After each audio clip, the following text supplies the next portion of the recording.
سلام خدمت دوستان و یاران همیشگی. دوستان، من یک سری توضیحات جالب و شنیدنی راجع به شهر سوخته سیستان که در زبان محلی سیستانی شهر سوخته خواستم خدمت شما عزیزان بگم. دوستان با ما همراه باشین.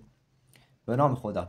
تاریخ ایران عزیز ما سرشار از شگفتی‌ها و عجایب است. شهر سوخته یکی از شگفت‌انگیزترین میراث تاریخ کهن ایران است. این شهر که در سیستان واقع شده است باستانشناسان را شگفت‌زده و متعجب کرده است. از شهر سوخته چه می‌دانیم؟ دوستان با ما همراه باشند. توضیحات بیشتر خدمت شما عزیزان ارائه میدم. استان سیستان یکی از پرچمداران تمدن ایرانی به حساب میآید. گواهی بزرگ این ادعا وجود این شهر است. شهری با قدمت بیش از 5000 سال و تمدنی که پیشرفتگیش هر کسی را شگفت‌زده می‌کند. این شهر یکی از آثار مهم ثبت جهانی شده ایران است و در فهرست میراث جهانی یونسکو هم قرار دارد. بریتانیایی با دیدن خاکستر اطراف این منطقه باستانی نام شهر سوخته سیستان را در نوشته‌هایش ابداع کرد.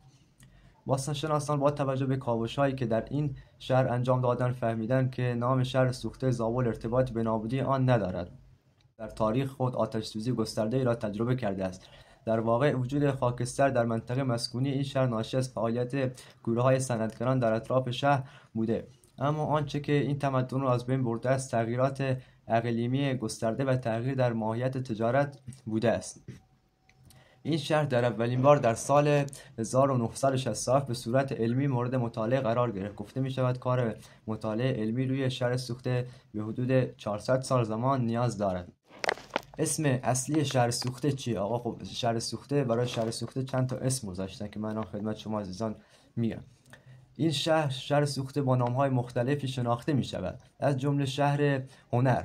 خب چرا میگن شهر هنر؟ به دلیل کشف آثارهای هنری، صنایع دستی برجسته و حالا آثارهای باستانی دیگه. و چرا میگن شهر علم؟